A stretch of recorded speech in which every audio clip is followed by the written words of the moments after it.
Als ich vor vielen Jahren für die damalige Swissair als Maître de Cabine Kabinenbesatzungen geführt habe, sind wir häufig auf der Nordatlantikroute nach Nordamerika über das Eismeer geflogen. Zu dieser Zeit konnte ich häufig Eisberge beobachten im Ozean, wie sie vor sich hin dümpelten. Ein solcher Eisberg ist eine wunderbare Analogie, die wir verwenden können, um das zu beschreiben, was zwischen Menschen abläuft, wenn sie miteinander in Interaktion treten.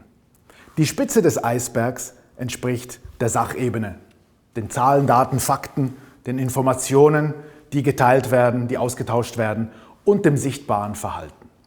Der Teil unter der Oberfläche entspricht der Beziehungsebene. Hier finden wir Grundwerte, Überzeugungen, Emotionen, unausgesprochene Ängste, Befürchtungen, Widerstände, die das Verhalten über der Oberfläche wesentlich beeinflussen.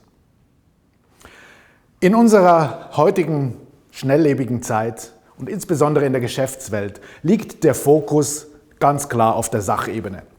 Das hören wir auch in der Sprache, wenn wir zueinander sagen, lass uns sachlich bleiben, wir sollten uns auf die Sache konzentrieren und die Emotionen lieber aus dem Spiel lassen.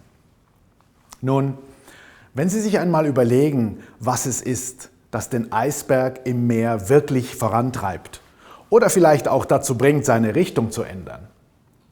Was ist es wohl eher? Sind es die Winde, die gegen die Spitze blasen, oder sind es vielleicht doch die Strömungen unter Wasser, die einen wesentlichen Einfluss haben darauf, wohin sich der Eisberg bewegt? Sie können das Bild 1:1 übertragen ins richtige Leben, denn überall, wo in der Führung, in der Zusammenarbeit oder im Kundenkontakt Einflussnahme stattfindet, findet sie in allererster Linie auf der Beziehungsebene statt. Vielleicht haben Sie schon mal erlebt, dass jemand Sie von etwas überzeugen wollte, ein Verkäufer, ein Vorgesetzter, von einer Idee, einem Produkt oder einer Dienstleistung. Und Sie haben für sich schon ziemlich schnell entschieden, nein, mit dir nicht. In so einer Situation ist es sehr unwahrscheinlich, dass der andere Sie mit sachlichen, rationalen Argumenten wirklich noch überzeugen kann. Fazit: Beziehung vor Sache und besonders Störungen und Irritationen auf der Beziehungsebene haben Vorrang. Mehr dazu finden Sie in meinem neuen Buch Durchstarten. Sie finden darin Tipps und Anregungen rund um die Themen Selbst- und Beziehungskompetenz in Führung, Zusammenarbeit und Kundenkontakt.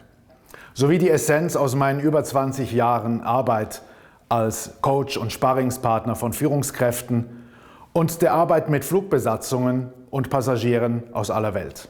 Erhöhen auch Sie jetzt Ihren persönlichen Wirkungsgrad und starten Sie richtig durch.